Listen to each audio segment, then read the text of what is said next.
feel you. to get the windows. Jackie, we're going to be on a podcast. Podcasting. Yeah? So the way I roll with this is it's called Real You Adventures. So it's the adventures of the real us together. Because when I did my outdoor leadership year, rock climbing and river rafting and mountaineering and all this stuff, it was cool. It was like 7 out of 10. And then this one class was called Adventure Education.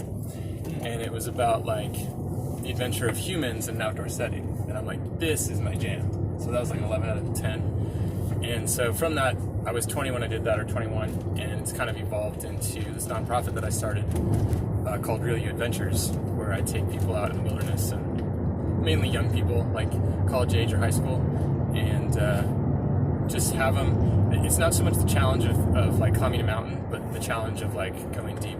Oh, yeah. Within.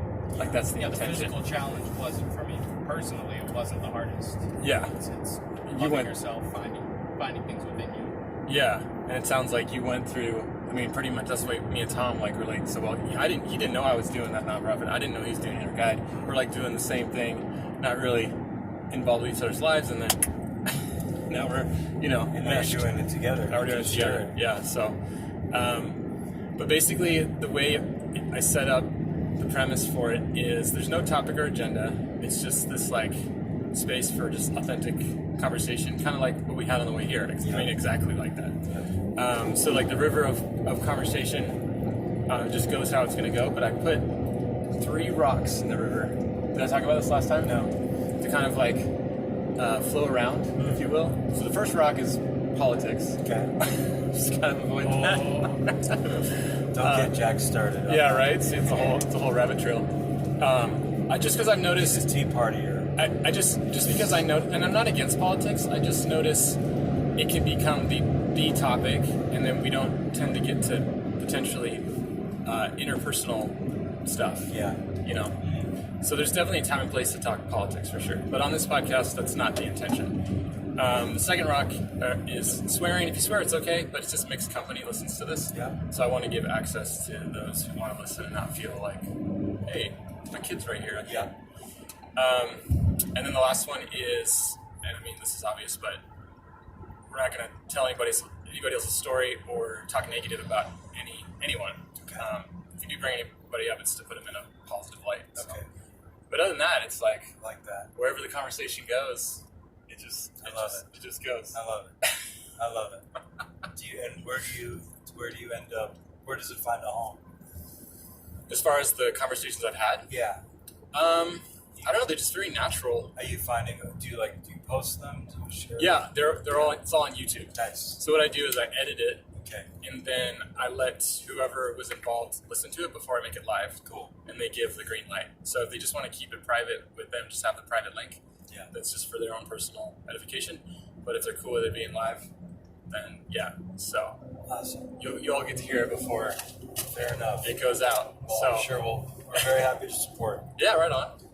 Yeah, and it was, I've always wanted to do a podcast, and during the pandemic, the creative versus reactive thing, I'm just going to give myself permission to fail at this. Yeah. Yeah, so it's evolved into having a mic. Furbish. This is Furbish. Yeah. He bites if you get too close. You should get little eyes. Yeah, little googly eyes. eyes. I totally should. Buck teeth. Yeah. You can hang out with Chad. Yeah, dude, Yeah, Chad. Chad and Furbish. I'm going to do a podcast with Chad. Of course. I'll just be his voice. Yeah. Hey, dude, Chad. I just love those names, Chad. I'm like, this is too perfect. Chad is he's the new mascot for just happy living. Oh man! All Chad cares about is a babe, a brew, and a good wave. Simple life. Simple Chad, dude. Just keep it simple, bro. Yeah, I want to have him on my stand-up paddleboard. That's my dream. I don't know how he'd feel about that, but Chad is strictly into surfing. He doesn't do stand-up paddleboard. Yeah, definitely. It's way more relaxed. Yeah. Yeah, because I don't know. I meet people's pets, and it's cool. But this one, I think about on the regular. I have this weird Cosmic Connection, which He imprinted with you. Yeah, Like I think animals imprint. yeah, Like he just found something like he just felt really comfortable with you. yeah, totally relaxed. Alright, so kick us off. Yeah, so I'm really curious about the journey y'all went on. I don't know if you're in the mood to kind of give a play-by-play. That's a hard pass, actually. Okay, cool. No. What's next? Okay. Kidding. Okay. That's awesome. Dude, you totally... Okay, we're gonna talk about my space cowboy then. Okay. Yeah, no. No, that's a negative. Thanks. I did think you were serious. Oh my god. Next. That's me though. I default to like the. Like, Oh, you're okay, kidding. Are Okay. you a Mets or Yankees fan? Yeah. Oh my gosh, We're boring. Go for it. We're happy to talk about that. I love watching your face just now. So good. It's like, all right. Alright, cool. Alright, I do have to be serious though. Yeah. What is that unbelievable mountain? That's Mount Hood. That's Mount Hood. Yeah, that's what we're gonna drive through. Oh my god. Yeah, that's Look that's at where that, I- Jack. That's where I work in the morning or Really? in the winter. Sorry. It's also just a CGI thing. Remember? Yeah. This is actually like, an urban blight setting. Yeah. Unbelievable. Yeah. Actually, can you make it sunset right now? Sunset. Okay. Yeah. Damn, it's jammed. All right. Yeah. Sorry. It's okay. I have to get the software updated. Oh man, that's pretty much the Tesla cars. Like you basically update your car every month. It's so crazy. You're gonna get one. I'm gonna get one. I know. Tesla truck, Yeah. spaceship, Come up with a date. space cowboy. I know. I love your attitude with that. You're just like, yeah, this is happening. It's happening. That's inspiring me. Yeah. You're also gonna be. Well, all right. So we're coming back from, a really awesome adventure. Yeah. How did that? Just to like back it all the way up. How did the origin point of like, hey, we're doing this? So basically, my life coach, Soma Miller, Who I just met. You just met. Who Yeah. is really a very, very special dude, and he, for the past 8 months or so, has been leading me through meditations and like a yoga practice and work on some goals and help me to look closely at behavior patterns and relationships and just offer some guidance. How did you find him? Through Instagram. A friend of mine Okay. linked to one of his posts, and his this great Instagram site, The Essential Man, Yeah. and he'll post like messages that you may find inspiring, and quotes and poetry and photos. And I'd been looking for something beyond therapy. I have a very wonderful relationship with a therapist, but I wanted to maybe do some in-person activities, hopefully involving nature. And I saw that he lived in Oregon and had a deep connection to the outdoors, and I was basically looking for a retreat. This was during Thanksgiving, and I was looking for someone to facilitate a retreat for me. And you were in New York at the time. I was in Austin for Austin. Thanksgiving, but Gotcha. yeah, living in New York. And we set up some phone conversations. Kind of surrounded by what kind of retreat I would want and what type of healing work I was looking for. And I had the idea of going to Joshua Tree because I go to California a fair amount, and I'd always wanted to have an experience in Joshua Tree. And then I wanted to do work around my father. And so this was in November, end of November, and then in mid-January, we met. We had my retreat, and so that was. And then from then, that was a very powerful experience. Yeah. On many levels, it was the first time I was really part of like a therapeutic experience in nature. So kind of using the environment as a way to heal, and then also with someone who's really skilled around kind of providing some in-depth, an in-depth look at some patterns and some sadness that I've always carried with me. So very, very moving experience. I bet.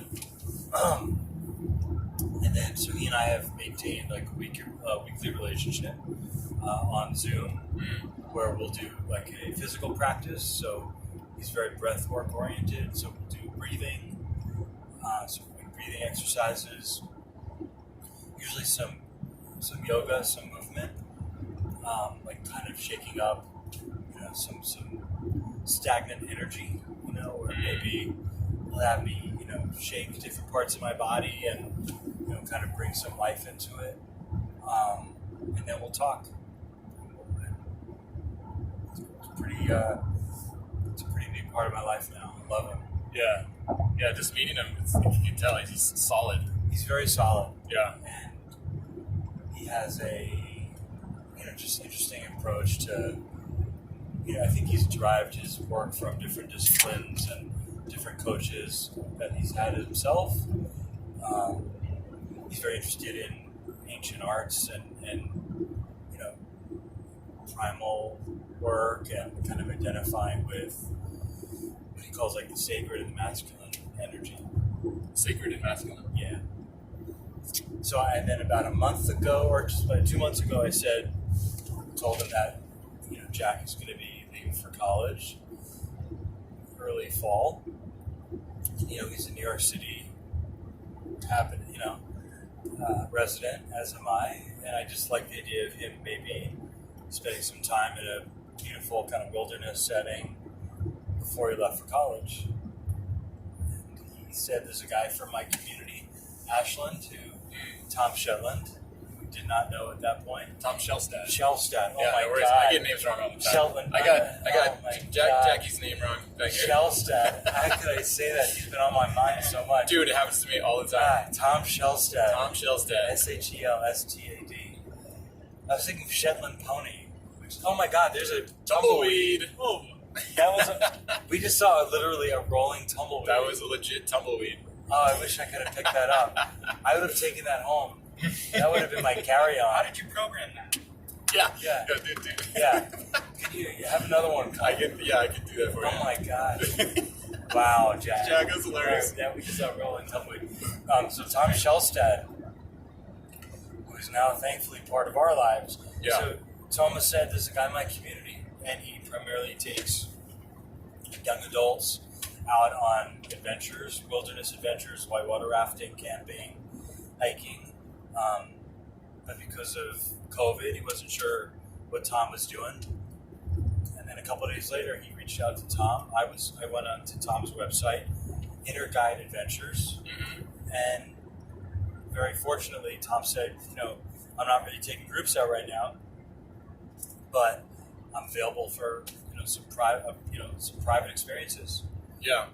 And suddenly, about 6 weeks later, we met up in Bend, Oregon. Okay. So you met prior? Oh no, this is it. This Yeah, is the Bend this one. was Yeah. it. Okay. and we're just coming. I feel like I'm still on that mountain somewhat. I'm not yet integrated. It's gonna take some time.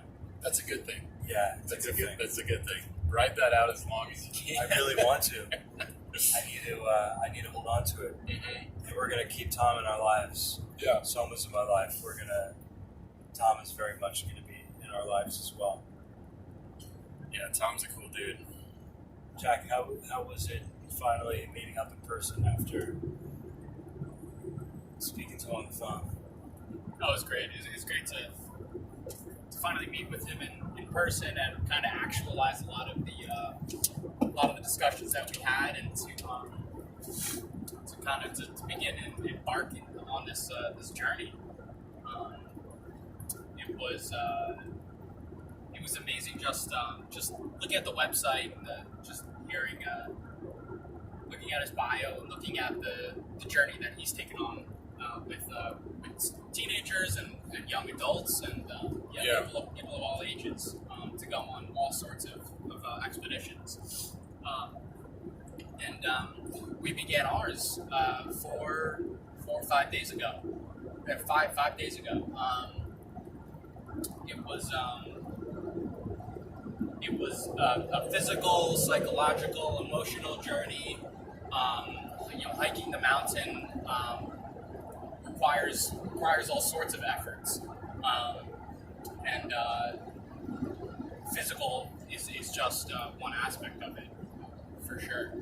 A lot of times when you're on these types of journeys that may be physically intensive, your mind may be thinking of different things. Tom liked to put it as classify it as AM and FM thoughts, and you have the FM thoughts, the hits on radio, the 80s on 8, the classics, Flock of Seagulls, Grateful Dead, whatever you want, the good stuff, and those are positive thoughts and good thoughts and just generally good thoughts. And the AM channels, maybe Fox News or it's more boring. Maybe NPR. They're not as happy. There may be more. Maybe I should have brought more food. I should have brought an extra T-shirt. So these things that you can't change in the moment and aren't gonna. They're only gonna make your journey harder, and they're only gonna make every step more difficult. And so it's about channeling those AM and those FM thoughts, and it's about first of all observing those thoughts and kind of being a third person to your own thoughts and watch those thoughts kind of pass by like clouds. And the first step is to observe them and see what are they kind of telling you, what are they saying themselves, and they're presenting a sort of a message of sorts, whatever that message may be, maybe happier or unhappier, but it's about observing them, and that's the first step to kind of controlling them and kind of tuning into those channels that you may want to be listening to on that journey. And personally, there were definitely AM thoughts, particularly at difficult points of the journey, where I felt maybe physically tired, or thirsty, or hungry, or lonely, or maybe unhappy. But the first step was to observe those thoughts and kind of see them, so then I was able to kind of channel it more and control it more and start to use those thoughts towards positivity. And the mind and the body is such a crazy thing, and you have so much more control over it than you really think. But Tom really taught me throughout the journey to control those thoughts and to observe those thoughts and to use those thoughts to your advantage, especially at physically stressful points on this hike.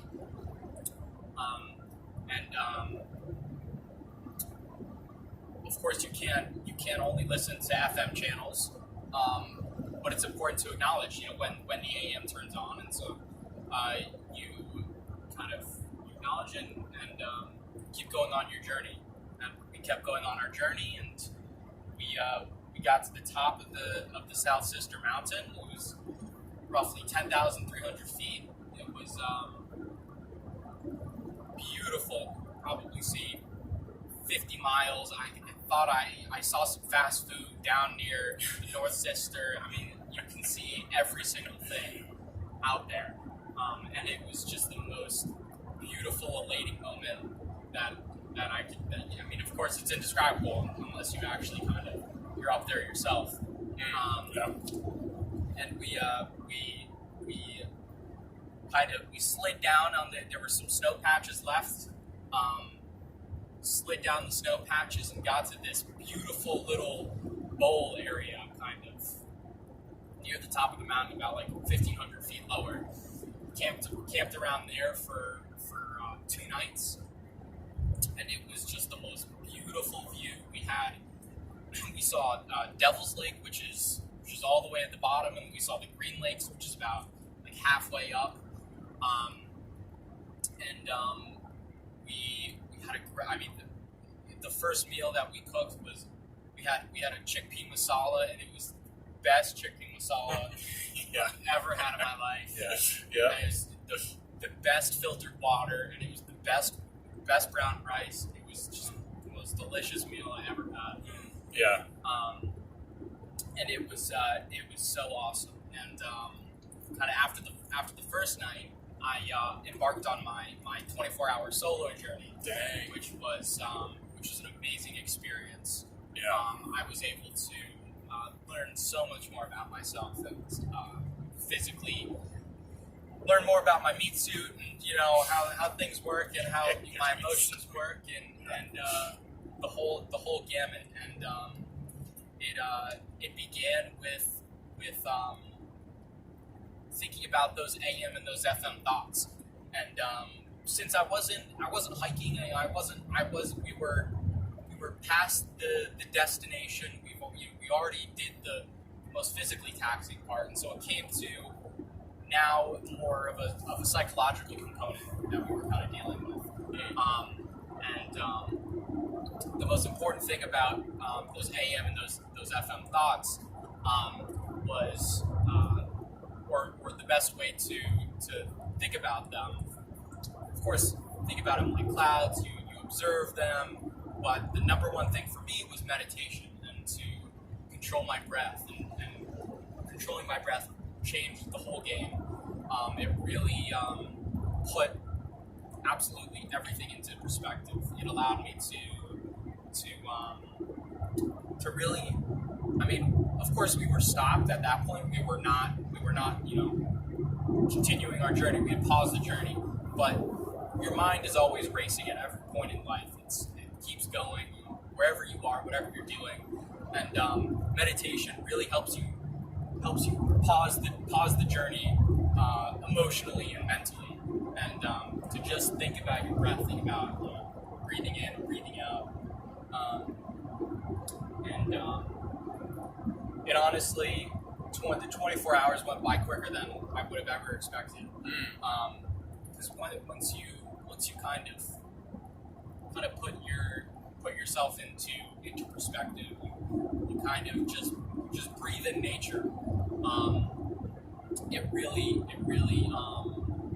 time went by just way quicker than I thought, and I kind of just lulled myself to sleep after kind of meditating. Wow. And Could I dig a little on your 24-hour? Yeah. What was the most difficult part of the solo for you? Like that point of what this is hardest. At first, I think it's hard to sit with your thoughts sometimes. It's hard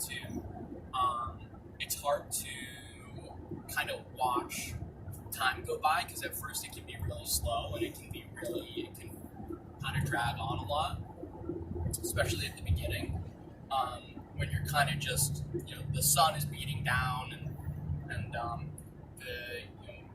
you're just kind of sitting there and you're just kind of looking, you're watching everything around you, and sometimes it's hard to control those AM and those FM thoughts. Sometimes the radio just gets so loud, especially when you're not moving your hands, you're not moving your feet. But if you just keep at it and you just keep breathing and you just keep focusing on yourself and your breaths, it gets a lot easier. And of course, the 24-hour. I mean, everyone is going to have their own ups and downs, but at the end, I feel like everyone is going to have some sort of self-realization about something. For me, it was to love myself and to really love myself, because it's not until you love yourself that you can love other people in your life, and you can be truly grateful for other people in your life, for whatever that is. Why do you think that is? And I'm not. That's not a rhetorical question. Like, I'm just really curious. I mean, that's a question I deal with all the time still. Like, what happens there when we are in full acceptance and love of ourselves that gives a greater access to accept and love others?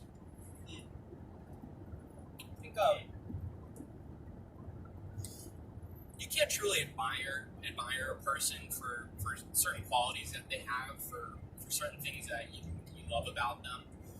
I don't think you can truly see their light until you've seen yours in a certain way.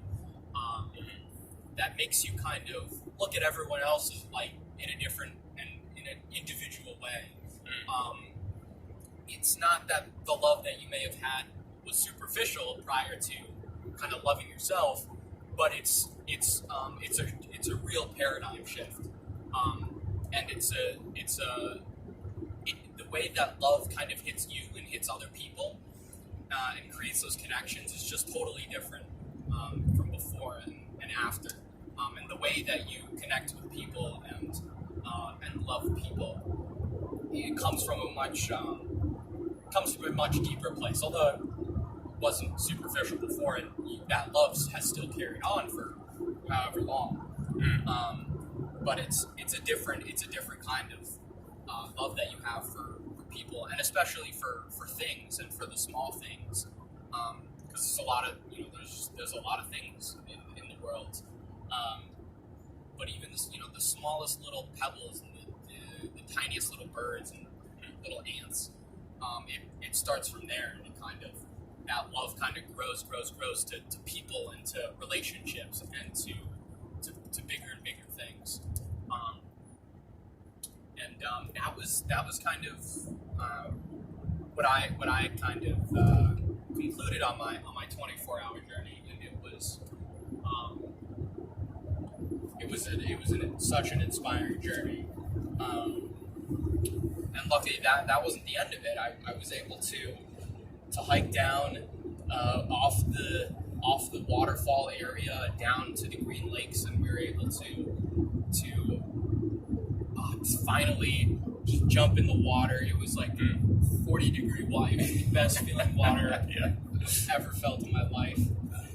We took a shower for the first time in ages. We sat down, took a nap, and had some amazing dinner. And it was just an awesome continuation of the self-realization inner guide expedition journey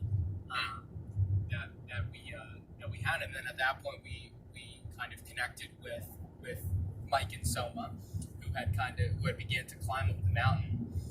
Because you guys split it right at the beginning. Mm-hmm. Yeah, we split at the beginning, and kind of reconvened towards the end, and powwowed and really got to meet each other at new levels that we hadn't really known each other at prior to the experience. And it's amazing, like that short of time can like shift a way of seeing each other. Yeah. And I think it definitely depends. You definitely can't just go on a 4 or 5 day hike and expect to find some sort of change, either change in the world or change in yourself. You have to put effort into it. It's if you want to find yourself in new ways, and if you want to learn more about yourself, small things or big. If you want to observe more things about who you are, it takes a whole lot of effort, more than just climbing a mountain. And like Tom said, the physical challenge is the third hardest challenge that you're gonna kind of have to face. Yeah. So the first is what the first is the kind of the psychological and emotional, and then it's kind of like the physical. Yeah. And I love how Tom calls it meat suits. It's just like your meat suit. It's such a good way of kind of putting it. What is a meat suit? What's your meat suit? Your meat suit. It's it's what people see you as. It's your body. It's what your mind takes up. It's the unit that your mind kind of takes up. Okay. And you travel around.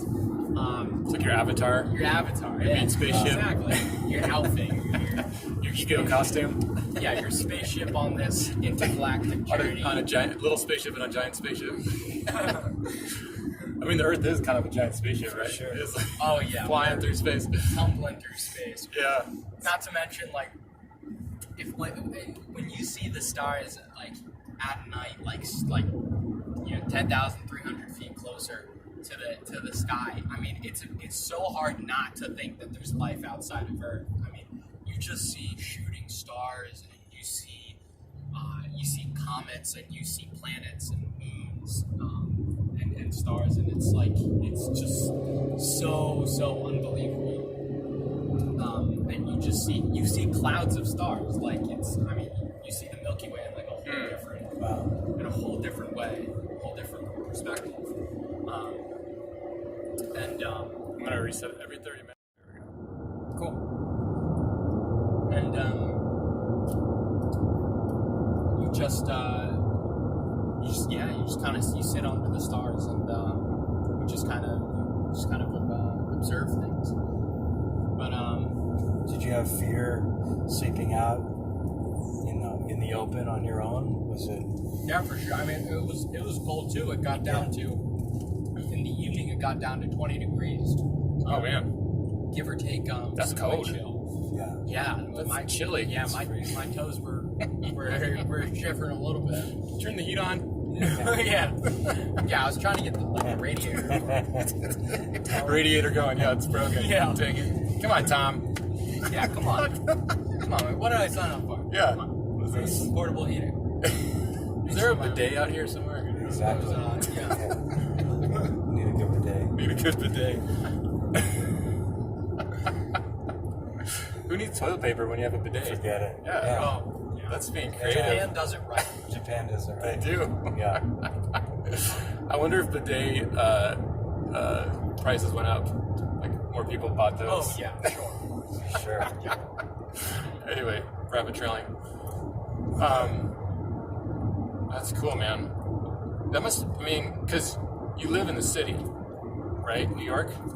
You live right in the middle of the city. So this just must be like so surreal. Like, It's surreal. That's why, that's kind of what prompted me to reach out, to Soma, which is, Jack's going from New York City to Boston, which is a beautiful city and smaller, but, densely packed and, lots going on, a lot of sounds, a lot of visuals, and I kind of feel like sometimes we need resets, we need to detox from technology, from stimulation. And for me, increasingly, like nature is becoming that, that mode of transport, that we really, I can pray and meditate, and have that be very effective in New York. And I'm very grateful for those, for those practices. But as Jack was saying, like under a sky of stars, with just no distraction of artificial life around you, I think you go to a deeper place. I'm curious it's funny when you guys were, after I dropped you off, I hung out with one of my friends, went mountain biking, and was talking a little bit about your journey solo and everything, and she's like, have you heard of this concept she calls it the third being? It's called the third man, but third being I think is a little more friendly. Yeah.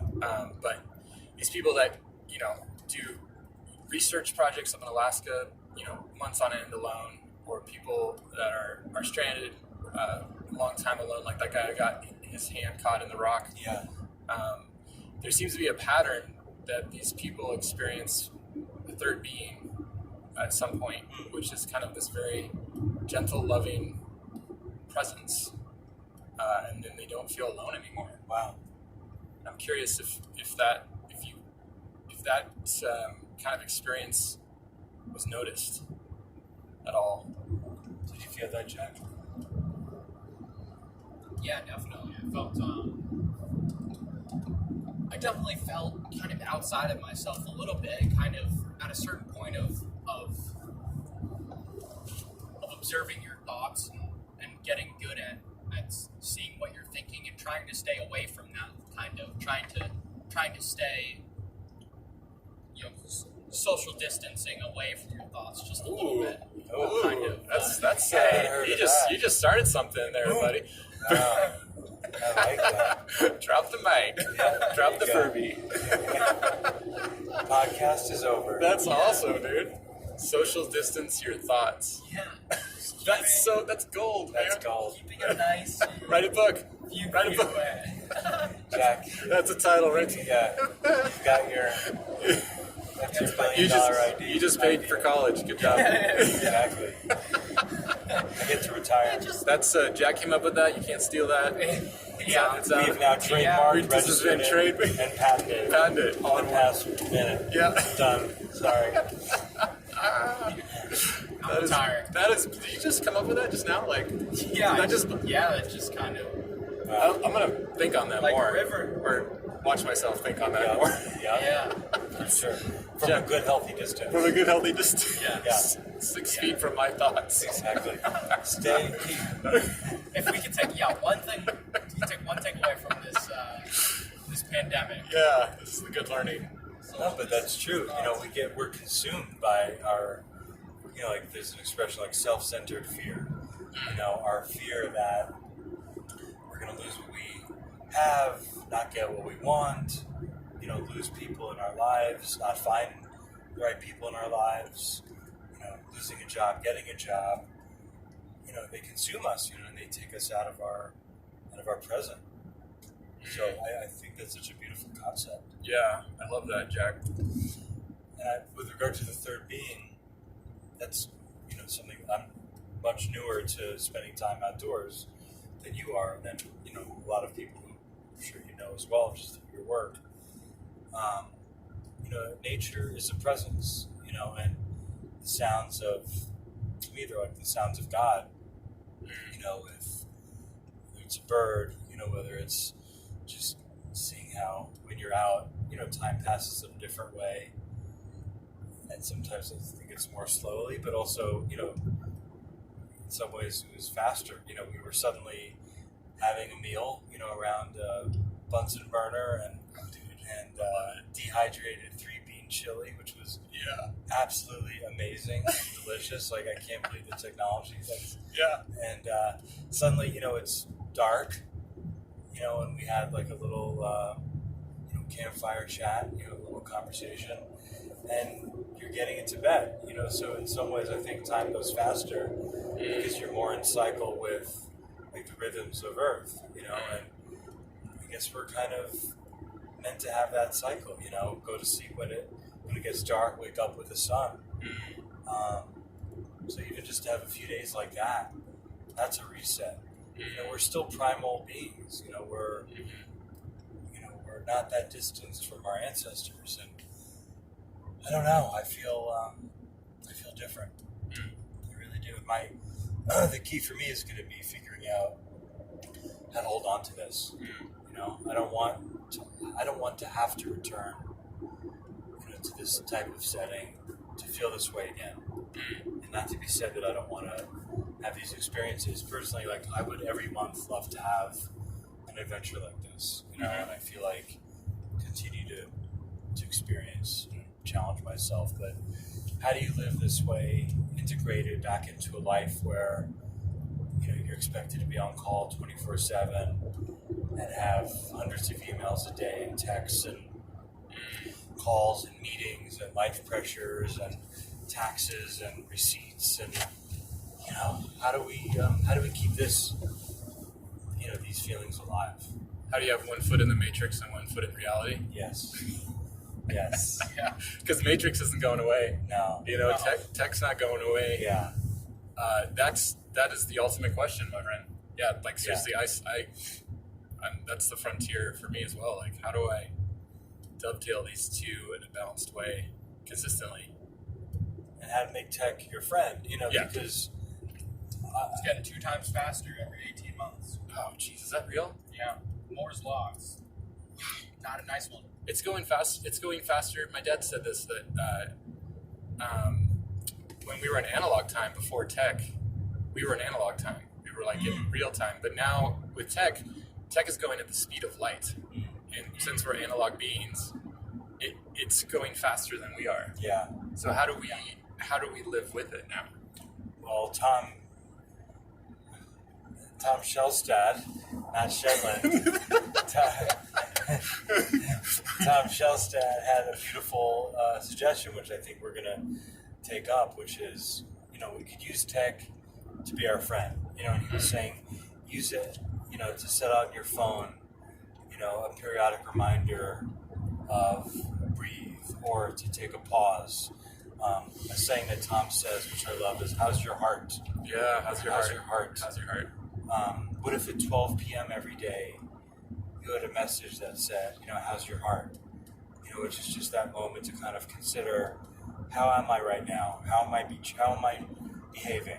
How am I treating people in my life? How am I loving? Am I loving myself? How am I living right now? And there's an app that I want to give some credit to because Tom suggested is, it's High Future Self. I'll leave it to Tom to find that and to tell us about that. Yeah. And it's you can send messages to yourself today, tomorrow, whenever, and basically you program it. I haven't done it yet, so I'm going to be doing that tonight. You program it to check in. So that is like a wonderful application of technology. You can set it up to work for you. For me, not the against me. That's right. Yeah, FM AM, right? That's right. Set your phone to FM. That's right. That's right. Make it work for you. Cut out the Fox News. Yeah. In my life. Yeah. And let's take advantage of these wonderful tools that we do have. And this entire retreat happened. This entire experience happened, which will forever be one of my most cherished, blessed moments of my life because of tech. I found some on Instagram. There's that. There is that. And brings connection, makes the world smaller. Right. Yeah. And I could easily say I'm anti-tech, I'm analog, I'm only going to read books, I'm going to, wake up, my body naturally wakes up and never watch TV and all these things, but that would have just deprived me of one of the most meaningful experiences of my life. Yeah. Yeah, I think you can, I agree. It's like the amount of information. You were talking about, like, when you were younger, you had to write papers with a typewriter. Yeah. So the access to information and the ability to share information was, like, comparatively to now, is like a sloth. Like, now it's just like, within your lifetime. Yeah. That must be a trip. Like, it's crazy. I think I was the last generation of people to have gone to school without an email, no email address, and no computer. And we've had a lot of change in a very short period of time. what's going on here? Yeah, they must have had to use like messenger pigeon. We use smoke signals. Send a pigeon, yeah. Just throw a rock in a window. Throw a rock. Hey, what are you doing? I used to have to write papers on a stone tablet. So I'd have like 1,000 pounds of parchment and stone and bring that to class. It's cumbersome. Well, they said, like, one of the big, huge paradigm shifts of the world was when the printing press came out. Yeah. And then now it's obviously computers and smartphones. It's changing the world. And the key is, make it your friend. Yeah. And how do we do that? Yeah, how do we do that? How do we work with it? Because I think we're like infants with it. Like, wait, what is this? How do we use this in a healthy way? It's all very new. And we have to, I think, surround ourselves. And if you're mentioning you're going to start equine therapy, and you mentioned also, like snowboarding. Like, Mike, I could teach you to snowboard in a day. Like Jack is now someone who's comfortable hiking, climbing. Yeah. So before this, that was a big comfort zone, out of your comfort zone thing, Jack. Yeah, it was. I've done a couple hikes, like over camp, like on the AT, on the Appalachian Trail.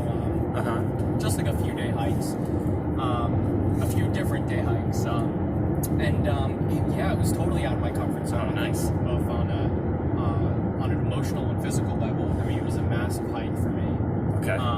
It was. Also, also definitely a time of learning and all that good stuff. And it was super challenging, but of course, with every challenge comes a huge reward at the end, and throughout the journey as well. Nice. And, yeah. Sorry, finish your thought. I just got excited. I didn't realize that was. Oh no, I mean Yeah. it was a huge, yeah.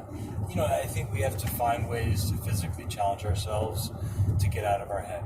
You know, and that's a way to also kind of temper the effects of tech. You know, I also now appreciate for the first time, you know, people who run marathons or who, you know, set a goal for a physical activity, an Ironman, or you know, swimming a mile, or you know, these different things, because it's a way for us to quiet our minds.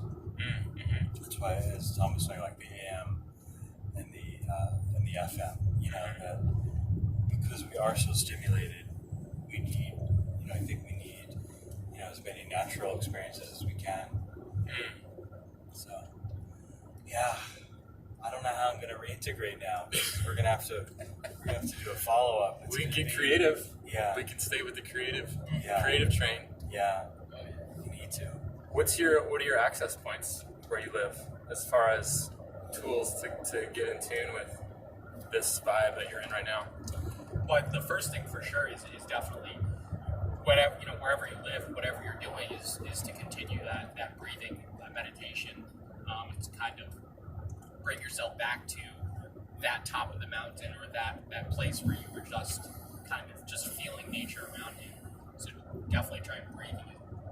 For me, is going to be one of the best ways to try and bring nature back to the 2 million person island filled with skyscrapers.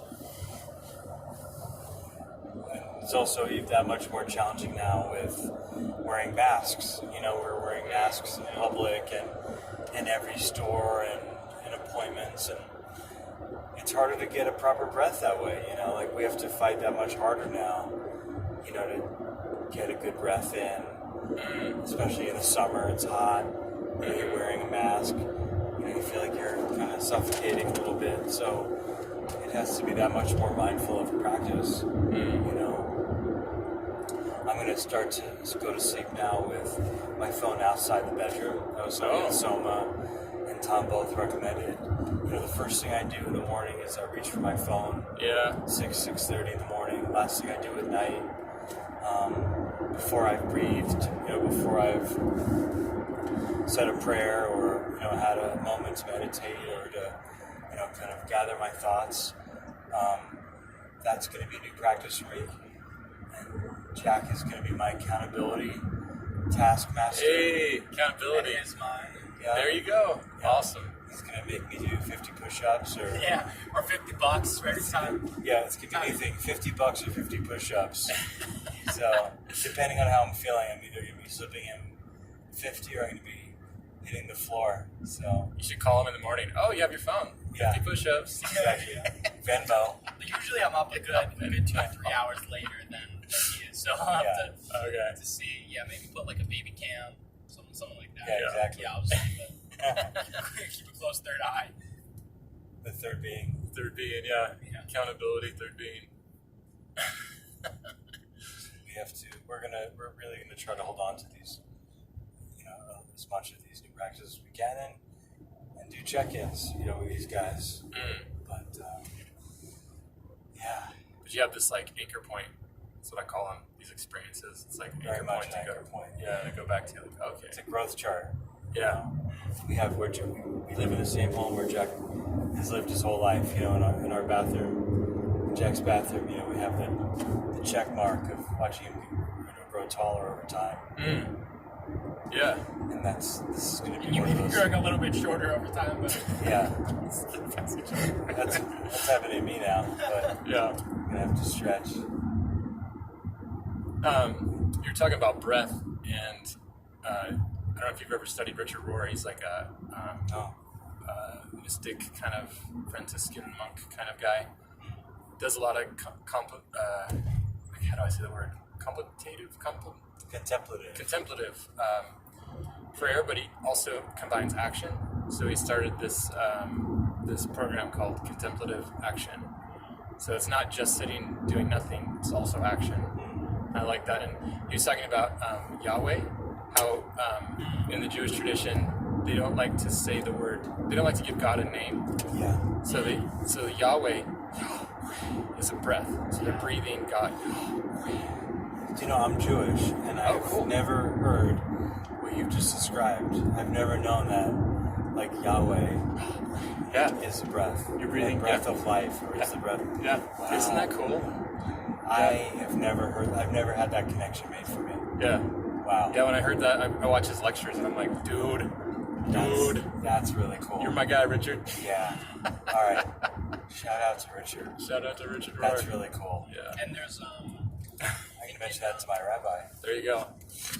it's also in I think maybe the Japanese alphabet, but the first letter begins with the opening of the mouth, like it's kind of like the ya, and then similarly it's kind of like the ya, and then the last letter of the alphabet is like the way. No way. It's the closing of the mouth. Wow. So it's like the conception and like Oh, the man. end. Beginning and the end. Yeah. Japanese are so precise. Yeah. Love that culture. Me too. Yeah. Their precision is just, can't match it. It's amazing. And their attention to detail. Yeah. And appreciation of craft. And Yeah. we were there in January. Oh, okay. And just the art of That's everything. right. That's right. You Yeah. went skiing there, Yeah, right? we went skiing in Japan. Well, Tom and Jack did. I didn't. But just the appreciation, the natural world is very, very sacred. You know, Japanese culture, Shinto culture is just the appreciation of the natural world, and shrines are in the most beautiful areas of Japan. Just to contemplate, and to enter and to be transported, and it's very much embedded in their daily life. Yeah, I love that. it's missing from our daily lives. We have to work on that more. Yeah, this is true. Yeah, I think it's an awakening to live with nature, not against it. I feel like that's been a bit of a focus, is to live against nature, conquer nature, but it's a matter of living with it, right? Yeah. Do you feel, because you've lived in Oregon, it looks pretty much all your life, or? Yeah, well, evenly between Washington and Oregon. So Okay. I'm a child of the Great Northwest. Okay. Literally. Nice. Yeah, I travel. When I travel, I'm like, I don't feel at home like I do in Oregon. Oregon just has this kind of, it's my comfy zone, my recharge zone for sure. Do you feel that you're as present as you need to be here? Like, living in such a beautiful state, do you kind of begin to take it for granted, or do you have to, kind of get back on track to paying attention to it, or are you pretty good at just being aware of your surroundings? And how does that work with you? It's a good question. I don't know. I have what they call an amplified nervous system. I'm pretty sure I do. My meat suit has an amplified nervous system. Have you heard about that? It's in the 90s, there was some research that came out that 1 out of 5 people, so basically 20% of the population of the world, is born with a genetic trait where their nervous system, which takes in information, right, is amplified. So everything is just more. And you don't know it because you're born with it. Like if you're born with blue eyes or brown eyes, it's just, it doesn't go away. It's just a thing, genetic trait. So when I started learning about it and starting to look at my childhood and my current life, and how there'll be times when I'm with people and I'm like, are you guys, everyone's okay? Because I'm not feeling okay right now. And it's just because, especially if I'm in the city, like I can instantly feel my tank drain. So I think it's been like a blessing and a curse in that I can get very overwhelmed very quickly if I'm not in an environment that is conducive to my nervous system. Wow. But it's helped me navigate to stay in nature just out of pure survival, almost. Like just to be baseline and be able to function. Yeah, exactly. So how do you recenter yourself when you're feeling like it's pushing a comfort level? Does breath help you there? And I'm really getting into, it's interesting, Jack, you said, you were able to find love for yourself. I think there seems to be a pattern with self-compassion, self-acceptance, and really seeing what's right with me and not what's wrong with me. I mean, yes, everyone has growth areas and faults, but I think it behooves me to cut myself a break. A lot of times, like just talk to myself when I'm noticing I'm getting overwhelmed, be like, okay, it's all right. Your nervous system's amplified. This is a lot for you, and that's okay. And just kind of thank it. Yeah. I think that's the other thing, not to fight it, but to thank it. Yeah. Same with my fear or my ego. Say, thank you, ego. You don't need to be inflated right now. You're okay just as you are. Or same with the fear. Like, thank you, fear, for trying to keep me safe, but we're okay. Like, to think of my ego as a friend or my fear as a friend or tech as a friend, it seems to be the theme here. But I find the classic saying, the more you resist, it persists. And it's just telling you, like, hey, I'm not going away, so you're either going to... you're gonna have to acknowledge me. Yeah. And you can't fight me or fear me. You just have to acknowledge. And then I think once that happens, it can go on its way. Yeah. Whatever said thing is, right? And let it pass. Yeah. Like I had an urge. I had a very, very strong urge. And actually I wrote a text while I was on this beautiful hike yesterday, and it was a conversation I've been having with a client in my head. That's something they haven't returned an agreement, and it's dragging out, and I felt like I was kind of being taken advantage of because I'm working without that commitment. And I wrote a text, and I didn't send it because I didn't have a signal, and it was almost uncontrollable. I would have sent it if I was in signal range, and instead it was sort of, I was forced to let it pass. And whether it's a craving, whether it's a thought, we don't have to react to them. It will generally kind of flow in and flow out. And, I think if you kind of ride it, we don't necessarily have to always act on impulse. So I love what you're saying about you could be stimulated. You could, have an intuition that you may not be in the ideal situation, ideal environment for you. Maybe it's you're going to someone's house for a party and it's too crowded. You don't like the music. It's too loud. Like the wrong people are there, like trying to talk your ear off, and that's, it's like not the talking vampires. The talking vampires, breathing on you, like eating unsavory things and getting like their breath all over you. But you could also just kind of talk yourself down and be like, I'm going to be here for another hour. I'm here to support my friend. It's her birthday. And I don't want to leave before they cut the cake and sing the song. And I'm going to just find my comfort zone. I'm going to find my peace, and you could always step outside, which is nice. Yeah. I use that a lot. Yeah. And I think also learning that it's my superpower, like looking at it that way, as opposed to something that's or that it's an obstacle I need to overcome. Yeah. But it's like, well, this is my superpower. And I can actually use it. I mean, when I facilitate, it's really helped out because when a group arrives, I can instantly get the vibe from them and then navigate throughout our time together because everything's just heightened for me, right? So it's in that space, I can totally use it as a superpower. You're shifting energy. Yeah. And then we meet people who are completely disconnected from that, who don't know how to read a situation or don't know how to modulate, and that's their own superpower in a way. Yeah. Correct. Yeah. That's, they're able to come in and bring their own energy, their own force, and not necessarily have to relate it to what's going on around them. There's a power in that as well. Yeah, correct. Like, that's a confidence. That's a, way of just showing up and not letting fear or someone's, your perceived impression of what they may be thinking about you rule how you're going to do. So it's, there are different versions of this. And to aim.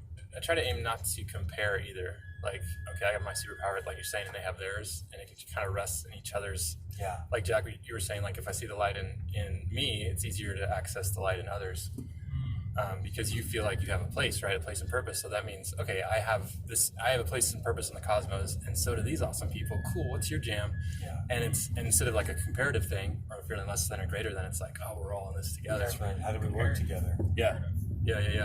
Interdependent kind of thing. I did the Brene Brown workshop. Have you ever heard of her work? She's like researches just a marathon researcher, specifically around human behavior. And so she's released all these different workshops and books on Dare to Lead, and really getting into being vulnerable and transparent in the workplace. So she's really focused on changing the corporate heart, because I think she's a big fan of, corporations in the world. If we change the heart, then the world will change. Yeah. And so they do this exercise called the arena, where you kind of see how you can be in different places. You can be in the arena as the critic, in the stands as the critic, or you could be in the arena, being messy, getting scars, being challenged, but actually being part of life, right? Yeah. Or you could be in the support part of the arena, where you're supporting those that are in the arena. There's all these different places. And they have somebody volunteer to be in the arena, and it's a really intense exercise where this person basically tells a real life situation where they felt super vulnerable, and I don't want to say attacked, but it was a situation that was hard, definitely. And then everybody entered the room and got a card, and you had to act out what your card was. So if you're the critic, you had to be like saying negative things. Wow. Based on their story. If you were in the support group, you had to be saying encouraging things. I tell you, man, it was so intense. I almost had to leave. Wow. Like, it was like, that's where I was like, I just learned about the amplified nervous system. I'm like, this is not a good exercise for me. And knowing that for the majority of people there, they needed that to like shake them up. Yeah. But for somebody like me, A, I could never run that. Yeah. Because it's way too much. And then B, it's like, if that happens again, if I go to another workshop of theirs, I'll have to sit out. Yeah. I mean, I was shaking. It was that intense. Yeah. And it was all role play. Yeah. But still, it's too much, man. What's a better version of that for you? A better version of the arena? It seems to work for people, for some people who, I mean, a lot of us are caught up with daily distractions, with so many distractions, where, we create such a big kind of surface level where it's hard to kind of scrape that surface to get into those deep layers, especially in a corporate environment. Everyone's wearing WBA, they're in their attire, What's WBA? Western business attire. They're all in their suits. They're all. Is that a thing? That's the first time I've heard I've never heard of that. Yeah. WBA. Yeah. Did you just come up with that just now? No. Okay. That's a thing. Yeah, you could probably wiki it. WBA. Western business attire. Yeah. Which is changing, which is continuing to evolve. Yeah, now that we're all working remote in our robes and slippers. Oh, and it's like boxer briefs. Yeah, the shirt and tie up front, up top. Yeah. Boxers below. Yeah. Business up top, party down below. Exactly.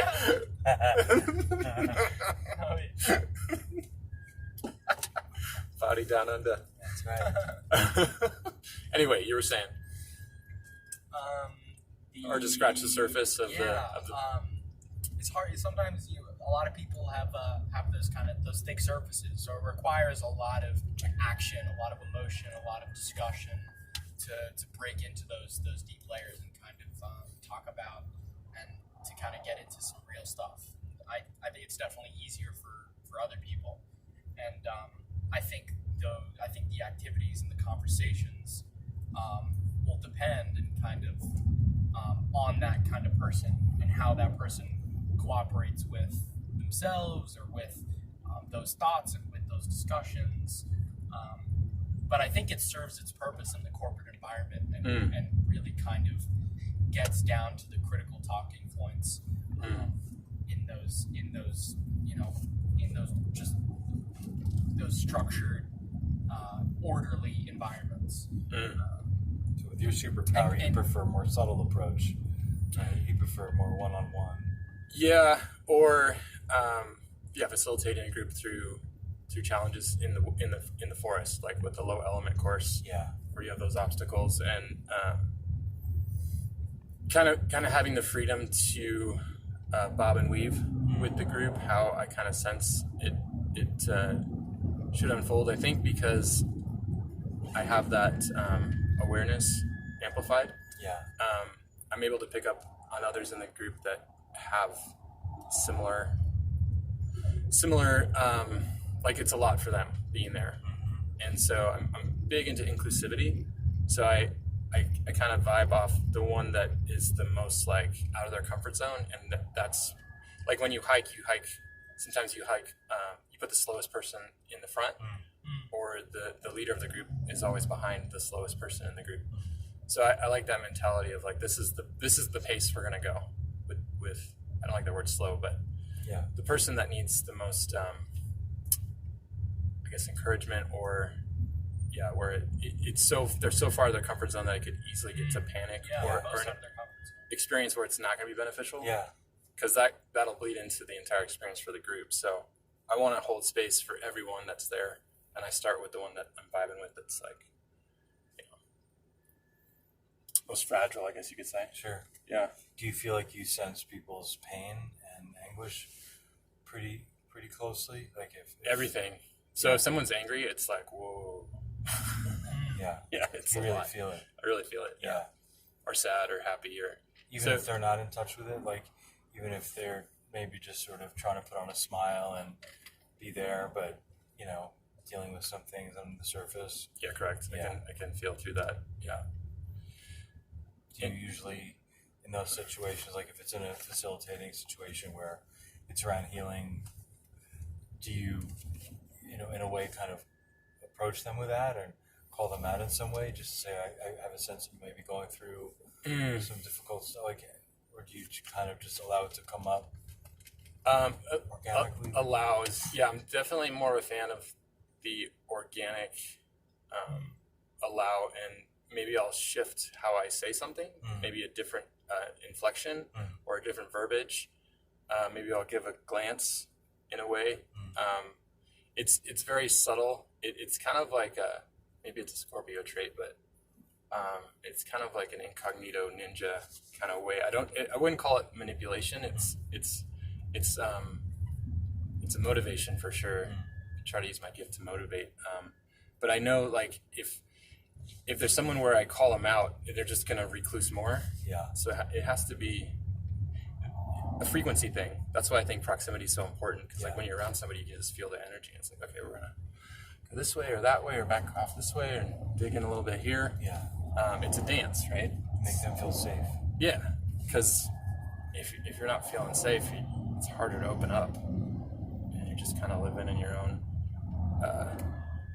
mechanisms that you've learned unconsciously or consciously to protect yourself.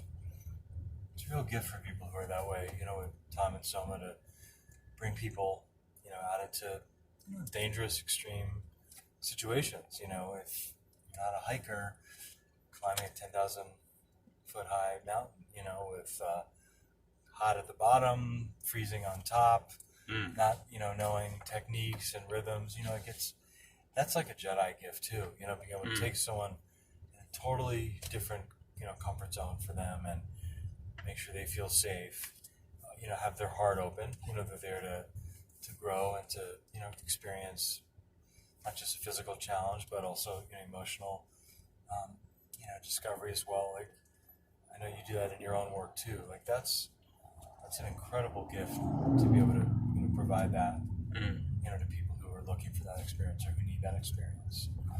It's a big deal. Thank you. Because life's hard already. Like, yeah, it is. Why would I want to make it harder for somebody? Yeah. It's so hard. It is. I mean, we're born in trauma, right? I mean, the whole birth process is traumatic. You're born. Yeah. It's this year, man. I mean, this year is like nothing else. Just with we're still figuring out, how to adapt, in this new reality. Yeah, Mother Earth going, everybody go to your room. Yeah, go to your room. And you slip out trying to get a bowl of cereal. No. Back to your room. Back to your room. Yeah. It's that was so funny.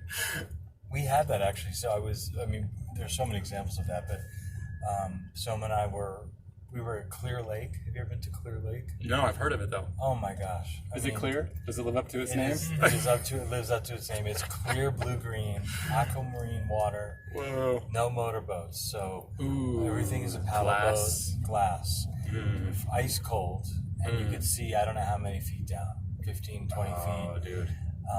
I want. Unbelievable. I've actually never seen that color water before.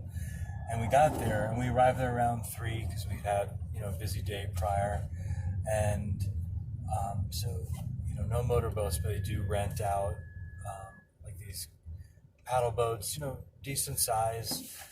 They hold like 3 or 4 people comfortably. And someone went up to the window and they said, "Oh man, the last boat for the day was just rented." And so because of COVID, when boats come in, they don't allow them to go back out, not being disinfected. So Oh. there was this whole, entire bank of available boats, and we couldn't get on one, and they said they had, it had to be disinfected. Yeah. I'm thinking it's pretty much just like the ore, where they spray the boats down. And I said, I'm in from out of town. This is such a beautiful experience I'd like to be part of. Is there someone who we could, hire to disinfect, or can I do something? That was yet another example of how COVID, that's kind of the way this year has gone, for us, for me, for so many people as well. It's, you think you have a plan, and then, and actually we kind of worked around that. Some people came in off their boat, they invited us to join and use theirs, and it was, so thankfully there was a workaround. But there's less just because of the boat process. Then there's less impact Yeah, on the water. yeah. Right. So there's a benefit to that as well. Yeah.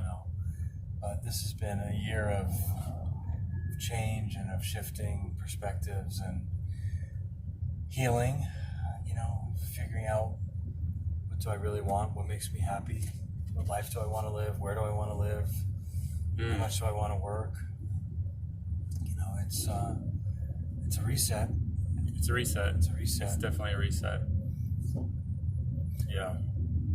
Definitely allowed people to kind of take a deep breath, in their homes, in their apartments, kind of think about what's gone in the past, Yeah. what's in the present, what's going to happen in the future, kind of just kind of reevaluate things, see where they're at. I think big picture, it's overall going to benefit all of us and the planet, especially. Like, Yes. We're healing. yeah, it's like slow down. Remain in action, but slow the brain chatter down. I think our big thing is it's not enough. I'm not enough. I need more. I need to be more. Yeah. But relaxing into I have enough. I am enough. If you're in that place in life, Maslow's hierarchy of needs. There's some people that they don't have the basic needs, right? Yeah. So it's a spectrum for sure. But I think, for a lot of us, that not enough mentality, it just got out of control. Yeah. Yeah, a lot of people don't put into perspective that kind of what people, the different needs that people have. That going back to that hierarchy, so there's such a wide spectrum, and there are so many people going through so many different things. Some people don't have food on their plate. Some people may not have housing. Some people may not have X, Y, and Z. Everyone is on a different stage of that pyramid. And it's good to kind of acknowledge that and kind of to see where you are and just be so grateful for being where you are at that point in time. Yeah, that vibe of abundance, I've been trying to really lean into. I picked that up with your vibe. Is that accurate? That you focus on the abundance around you and look at it as things to access. Very much so. Yeah. And sharing it. Sharing it, yeah. Yeah. I see it, yeah. One of my favorite things to do is over tipping. I live for it. Yeah. It's like taking whatever someone might expect. If it's customary to leave 10%, 15%, 18%, and that the incremental extra difference when you're the tipper versus the tippy to receive them, so that extra $5 that you may be paying, could feel like $100 to the person receiving it. And not just based on their economic situation, but just based on their recognition of service. Yeah. You know, just like it's a gesture. It's a hug, you know? Yeah. And I love that. You know, if I pay $3 for, you know, a bottle of sparkling water, you know, and a woman is behind the register, and it's a tough job. Being in public right now, you know, in a service job, it's harder than ever. You know, like that's front line. You know, if you're dealing with the public and you're in a mask, they're in a mask, you have a plastic covering, you know, you're exposed to hundreds of people in a day. You know, and that's a job. People come home to their families, and the trenches. Yeah. You know, they are really in it. You know, that's not the same experience as someone working from home. You know, doing Zoom calls. So I am, especially during this time, like trying to send that little bit of that message of like thank you. You know, we were talking also about like prayers, like thank you being a prayer, like sending out thank you to people. Could be very, very powerful practice. You know, please and thank you. Please and thank you. Yeah. Yeah.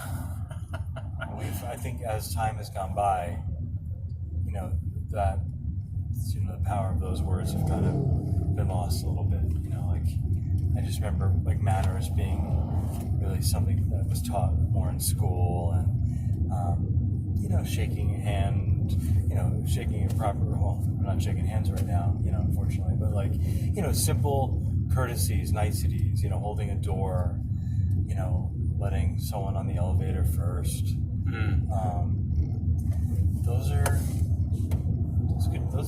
Those moments could change not only someone's day, but Yeah. you know, the world. Sometimes it feels like, you know, realigns.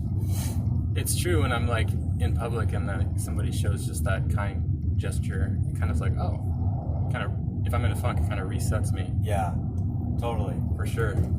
Letting someone go in front of you with a car, you know, like doing that pass, Yeah. you know, like it means nothing to you. Like it's another 2-second delay on your end. Yeah. But they are trying to weave their way into traffic, you know, like just, it's, Soma calls it like, I think you said as well, like making something a yes, you know, and I love that, you know, like giving someone the opportunity to find a yes in their life in some way, you know, if you can facilitate that in some way, I think, you know, that could be a very moving experience. Civilitate. Facilitate. Civility. Because you're with civilians. I like that. I like that. Doesn't have to be at a workshop or whatever. Civility. Civility. All right, that's another one. No one can take that. We just Trademark. Copyright, trademark, patent. Yep.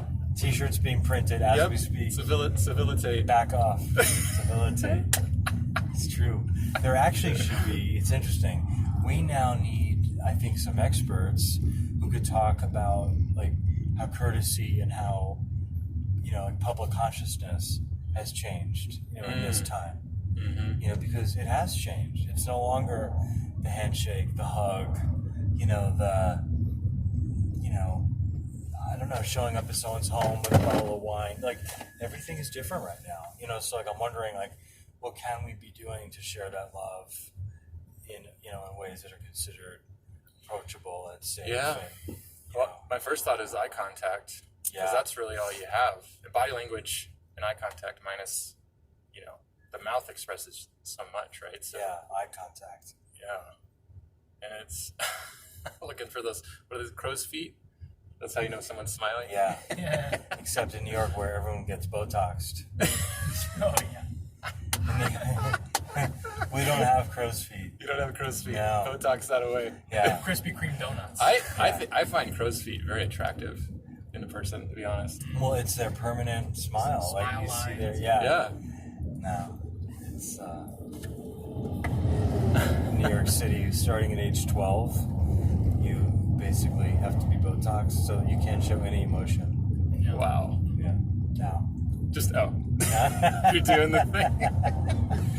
I'm so gullible. You're so Oregon. So Oregon. It's true. One of the companies, Tree to Tree, that I work for, they're all from the East Coast. And for like it took me like a good 2 years to understand a lot of things they'd say to me. They were totally joking, and like that's their culture. Yeah. Like the boss would get home because he lived where we work, and me and my buddy Nolan would be building something. He'd roll down the window. He's like, "Oh, just working a half day today." You're like, oh no. I don't. We're not working hard enough. Like, Yeah. we would think he was serious. It's like it's 4:30. Yeah. kind of But you guys show up at 12 today? Yeah. Only get half day's work. Yeah. He's totally just Yeah. giving us crap. We totally thought he was serious.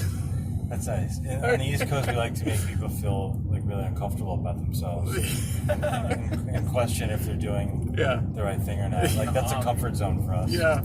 That's what I'm learning. Yeah. So now I'm just, Crow's feet, man. Love seeing people smile. Yeah.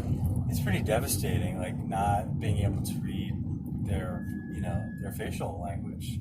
You know, like that's. I remember watching The Wall. I love Pink Floyd's The Wall, you know, and Masks, and you know, like, it's it's hard. You know, it's hard to not really get a sense of how someone's come to us, and eye contact is important. Yeah, like I love Pink Floyd. That's cool you mentioned that. We're talking about kind of a Pink Floyd moment right now, aren't we? That was the first concert that you took me to. Yeah. Oh, To no see way. The Wall. Yeah. Oh, dude. Yeah. Oh my gosh. And literally, what did I say? You remember what I said? I said you're gonna be in college someday. Jack was probably. I was 12. You were 12? Was it 8? No, you were younger. I think I was You were like younger. 8. Younger. You were young. I said, trust me, you're gonna go to college someday, and you're gonna be able to say to your roommate Yeah. that your dad took you to see The Wall. Roger Waters performing The Wall, and Oh, dude. you're gonna have major cred. Yeah, street cred. Yep. You were like What? 8 Yeah. because it was and. I don't know if your friends are going to be more excited or your friends' parents. Yeah, Yeah. exactly. Yeah. They're like, that kid Jack, I like him. Yeah. We gotta hang He'd out come with over him. anytime. Yeah, Yeah. High school friends have definitely acknowledged that. yeah. For sure. Oh, man. We were talking about tools earlier and how to, like, what helps me to reset. And the Shine On You Crazy Diamonds, Oh. both 1 and Wow. 2, like it's like a 20 or 30 minute long song. Yeah. You put them together. However that's put together, it just, it resets me. Changes the brainwaves, and even just Shine On You Crazy Diamond, like just that alone, just that saying, like, shine on, you crazy messy love that diamond. live. Yeah. Oh, It's a beautiful song. beautiful song. Yeah. There's a wonderful live version. You know, Great Gig in the Sky. Mm-hmm. Yeah, so it's with that beautiful like gospel Yeah. music behind Oh, it, yeah. and then like bleeding into Shine On You Crazy. It's like I still don't know how humans could create sometimes art that just Oh, seems it's amazing. supernaturally, like it was a Supernatural, gift yeah. from God almost. Yeah, seriously. Well, I do the float tanks. Well, I used to. It's the deprivation, the Yeah. sensory. Sensory I want deprivation. to try that. Oh man, it's awesome. Talk about meditation, man. It's a beeline. Wow. It's just there. Yeah. First one was terrifying, but I stuck with it because I knew I could get out. I think that's what made it doable. Yeah. So the first 5 minutes, there's a little bit of a panic, but I'm like, I can get out, so I'm going to stay. And then that terror kind of subsided, and it opened up this magical experience Wow. for the next 90 minutes. But I was doing it for like once a week for about a year. Got to the point where I could like move energy balls around. I don't know. It's pretty crazy. It's like, Was that a helpful reset with your sensitivity? Because you perceive a lot of stimuli. oh man, big time. It's You will. it's the best sober trip NASA I've ever been on. astronauts use it. I mean, it's Yeah, Sober trip. it's the best sober trip. some Yeah, for sure. official stuff. But what I noticed is I have this very similar experience when I lay in bed with my eyes covered listening to Shine On You Crazy Diamond. Oh, wow. Like it puts me in the same Yeah. frequency. So it's like I can just do that anywhere. That's cool. This is cool to know I have that Yeah. tool, right? It's like I could pay $60 to float, or I could just lay in my bed listening to Pink That's Floyd. exactly. It's the same result. In my own comfortable bed. In my own comfortable bed, yeah. Yeah. I just love the idea when people find access to call the third being or centering or whatever, that they can do it anywhere as opposed to having to think they have to be somewhere else. Yeah. But when they can find it at any point, to me that's freedom. I mean, the more of that somebody has access to, the more I think free, at least in my experience, the more free it's a life I have because I know how to like get out of a funk. especially if you live in the city. Oh You yeah. know, and it's not as easy to Especially. access that. So, Mhm. do you take people in from urban areas and bring them to Tree to Tree, or like are they mostly, in kind of or like rural or suburban areas? Like, Yeah, it's the whole gamut, man. it must be cool to watch people coming into just like such a beautiful natural environment, coming from just like overstimulated, artificial everything. Yeah. You get the big eyes Yeah, a lot. yeah, And then the ones that freak out if there's like a fly or a mosquito or Yeah. just, Yeah. just can't handle it. Yeah. Naturally. yeah. It's like almost too much. No, but this job or career that I have, definitely one of those that found me. Because when I was 30, I was just 20s are hard. I mean, high school. I mean, life is hard, but I think 0 to 30 is maybe, at least in my experience, the hardest for me. Just as far as the pressure of like knowing what I'm supposed to do here. What's my place of purpose, and the pressure of like you gotta have it all figured out. You gotta know what you are and what you're gonna do. It's like I don't know. And so when I hit 30, it was like kind of like, what am I supposed to do with my life? I still haven't figured it out. And then in hindsight, I realized I have been doing what I'm supposed to be doing with my life, which is the facilitation, zipline, building, inspecting industry. All that's anything to do with this industry. But that wasn't, it's such a young industry, that wasn't like an option in school. Like, oh, you could do this. But I always did facilitation as like, that's how I met Tom, as just like a side gig. Yeah. And then I realized like, no, this is my main gig. And I felt very held. Like, even though in my mind, in my neurotic mind, I didn't feel like I knew what I was supposed to be doing. But in hindsight, looking back, it's like, no, I was on the right path. Even though I didn't feel like I was. So it kind of just healed it all up. I love the way you said it found you. Yeah. Like when we're open, right? Like to kind of be sensitive to the world and kind of open to the world, like things find us. In your case, a calling found you. Jack's pretty good at that too. Jack, I feel like you're always you're interested in different experiences and learning. You're always listening to podcasts. You're always, researching an author, a writer, a TED Talk, a speaker. Really kind of like allowing things to kind of flow into you. I've always appreciated that about you.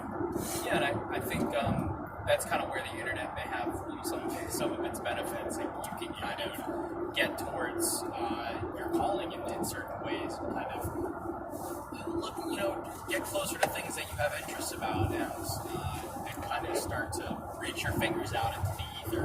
And Yeah. kind of see what you're into, and I've been lucky enough to experience you go on to some experiences to try different things out, whether it's different, like a summer program to try out, to see, to be in this industry for a few weeks, or to be in the corporate world for a little bit, or to be out here on this amazing journey to find myself in different ways and in different capacities. Yeah. You do it with food, with music. You really like to kind of go deep and look into things that could be interesting. Yeah, I mean, not everyone loves music, and not everyone likes to cook, but everyone finds that thing in those niches that they do find, and that they start to love. Yeah, dude. That's inspiring, man. For me, it's definitely been some of the, and I love entrepreneurship. I think it's some people call it creativity with an income, but I have just been drawn to it so deeply, and Yeah, dude. I've really tried to look at entrepreneurship as a way to in a kind of a socially responsible way, as a way to kind of create human solutions to human problems, Dude. and to think about what's not like, oh, everyone needs a better toothbrush, but think about the things that we're all kind of dealing with, and to make that just 1% easier. Do you have a human problem that you're passionate about? Because there's a lot of different human problems, right? So like, are there ones that you're drawn to? It's like, man, I really want to create a solve for this. So I've for a while I've been on to the kind of the power of our voice, kind of. It's I mean it's a super general statement, but I've loved it. I've always been interested in this technology called blockchain technology, and I have no experience in computer science or coding, and that's where it kind of birthed from. But the idea around it is to democratize information, but also to keep the information secure, and that transpires in like a lot of different ways. That in a lot of ways it's kind of back end stuff for a lot of corporations. If corporations want to keep their databases secure, if they want to keep their information secure, things like that. But where it kind of comes of interest to me is the way that it can empower people. And so, for example, like talking about this election, just for a little bit, like now that we're all at home, there's like mail-in ballots. Different states are trying to deal with ways that we can get our citizens' ideas into legislation and into office, and how we can connect people to government and people to politics and people to corporate, especially when we're not able to show up. How are we going to do that? And just from what's happened recently, Trump has been really adamantly against mail-in ballots. He's tried to explain it as a way that it's going to increase Democratic voting and decrease Republican voting, just different things that it's going to do to affect the primary elections. But where blockchain voting kind of comes in, it allows kind of everyone to be counted as a node, as like a computer node, and to be their voices to kind of be translated into a computer. And so you'd be able to kind of vote from wherever you are, whether you are serving a term in the military, whether you're overseas, whether you're on work, wherever you are. If you're not able to kind of show up at the voting ballot, the blockchain voting would allow you to take your vote, capture your vote, and secure it. And like not only tally all those votes, but again, like keep it secure. There's been a lot of instances where states have lost millions of votes, and they've had to recount all of them because it's either been breached or they've lost it, things like that. Here, let me spin it. All right, it's a 30-minute mark. So there's a lot of states that have had to deal with issues with voting and counting people's opinions and and keeping them and hearing them out. And a blockchain voting kind of platform would allow, again, just like the secure voting, transparent voting, and gives everyone an opportunity from their phone, their tablet, wherever. People have jobs. Some people can't take a Tuesday off. To walk into their nearest voting ballots. So it tries to create that accessibility factor for people. Get a more accurate pulse on. To get a way more accurate pulse. And like we've seen in past elections, there have been many inaccurate pulses that have taken place, and so I think it's something that needs to be amended. Are you interested in like actually learning computer science and the actual tech, the blockchain tech? I definitely want to take a computer science component. It's a lot of people call it, it is a language of the future in a certain way. It's ways that computers communicate, and there's so many different computer languages as well, and they keep changing different languages, maybe for creating a game or for creating a website, and different codes have different utilities. Creating a blockchain, it requires, some people use language called Cherry MX or Linux, it's actually a relatively kind of easy. It's an intuitive language to pick up. It actually has there's certain components where it actually uses kind of romantic languages and human languages and kind of computes that into a computer terminal setting. But there's different languages that are just simply just like math, like numbers, like binary, ones and zeros. But I would love to kind of to explore that realm for a little while, definitely. Right on. For all these years, or 2 or 3 years now, I've been hoping Jack could explain blockchain to me. I'm still not there. So Yeah, I'm not there either. no, but It's a ledger, right? Isn't that It's a ledger, yeah. It's a ledger, and it comes up in a lot of different ways. I this past year, senior year, I was able to take an independent study course.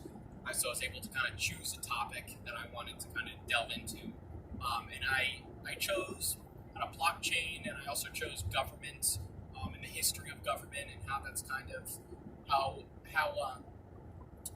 you can look at government, how you can categorize government, whether government is more centralized or decentralized, looking at the power of government. So you take ancient Chinese Empire, where the emperor is the end all be all of all the decision making. So all the power is extremely centralized. But you look at the Roman Republic, like direct democracies, everyone has a single vote. Doesn't matter how rich you are, how powerful you are, everyone is counted as one. And so see how those governments transpired and the kind of societies that kind of came out of it. And then at the kind of the last leg of my independent study, I was able to start looking into this form of governance called it's a way that it combines blockchain and democracy. So it's called a liquid democracy. So it's a way to kind of push democracy kind of into the future, because still democracy has a lot of its faults, whether it's maybe the electoral college. Democracy doesn't mean everyone gets one vote. If we have a popular vote, we don't live in a direct democracy. It's a democratic republic, and so there's a lot of delegation that goes on with power, even though it is the most democratic system. But there's still a lot of delegation and shifting of power, and there are certain people with a lot more power and certain people with a lot less power. So there's still a lot of unfair qualities to it. But what a liquid democracy tries to do is it tries to get rid of the Democrat, Republican ideologies, the very strict side-by-side structures that have been kind of created, ideas that have kind of been created. Either you're left wing, right wing, maybe moderate, but there's no place for conversation in between that spectrum. And it's a spectrum. Like there are so many different ideas, going on, right? And to be defined by that one, Democratic or Republican, it's too binary for the world we live in now. Talking about like technology and everything, being faster than ever. Yeah.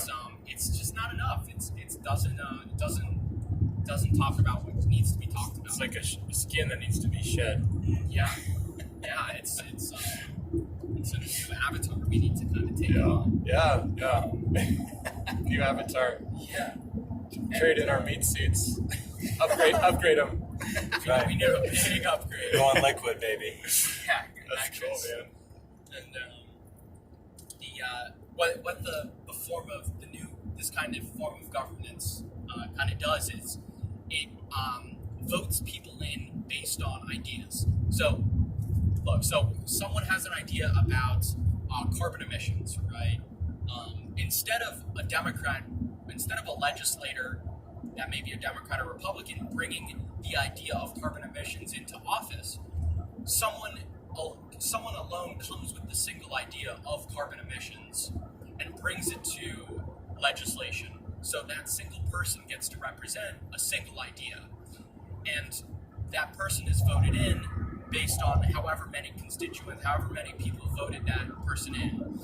But instead of having a collective of 100 Democrats and 100 Republicans in whichever branch of government, you have people in office, not necessarily president, but you have people in office that are representing a set of particular ideas that they were voted in for, or a single idea that they were voted in for, and they're there to execute on that idea and to represent that idea in Parliament or in legislation or in the House of Reps, and it's a way to kind of widen the spectrum of ideas in government, and it also uses kind of a blockchain idea where you kind of use blockchain voting, and it's kind of a seamless process, and it tries to keep all the votes secured and everything, but kind of trying to encapsulates the larger idea of like trying to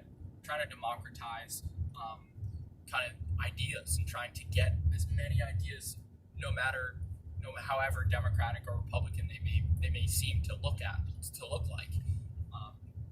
However one-ended they may be, to try and hold it up as a single idea, and to hold it up kind of amongst all the other ideas about different governance and stuff like that, and to kind of break that binary Democratic Republican kind of barrier that we've grown into. So I think in pictures, and the picture It's amazing, by the way. the picture I'm getting as Something you're, I'd never even it's great, smart. You're smart, Jack. He's, I don't know if you know that.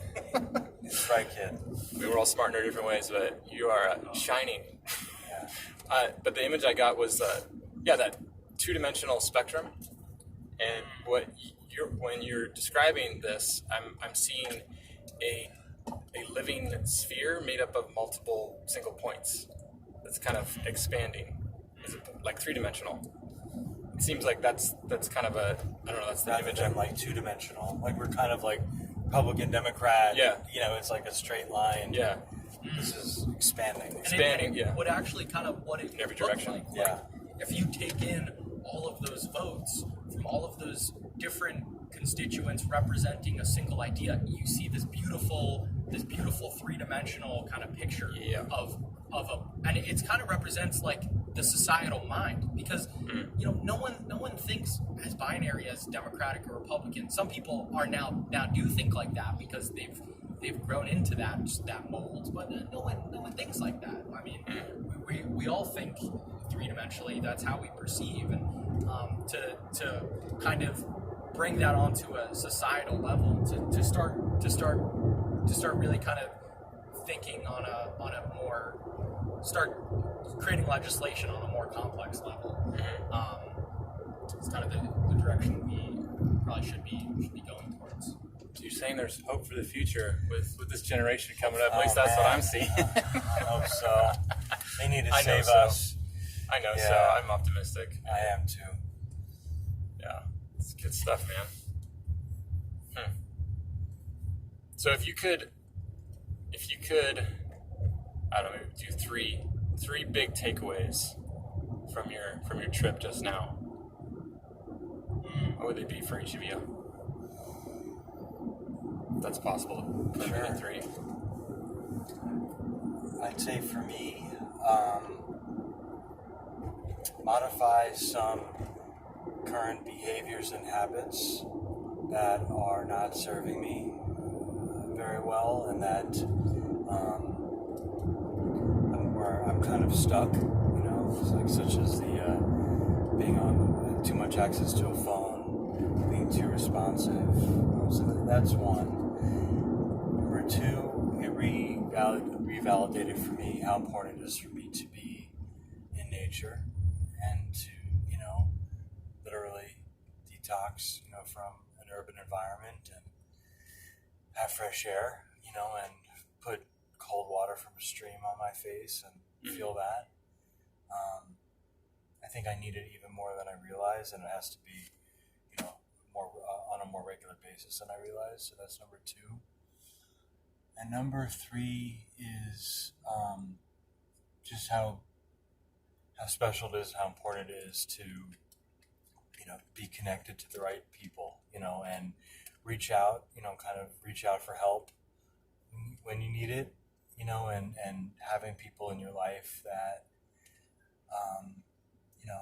you could learn from and grow with, because, we don't have to go through anything alone, and having just like good people in your life and how important that is.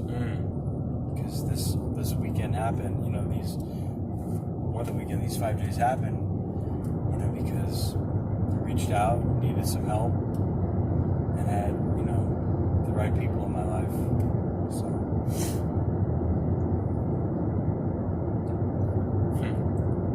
For me, I think the main thing has definitely been to love myself more and to admire myself for the so-called good qualities and bad qualities, but to observe what it is that is me, and to really love me for that. The second thing has definitely been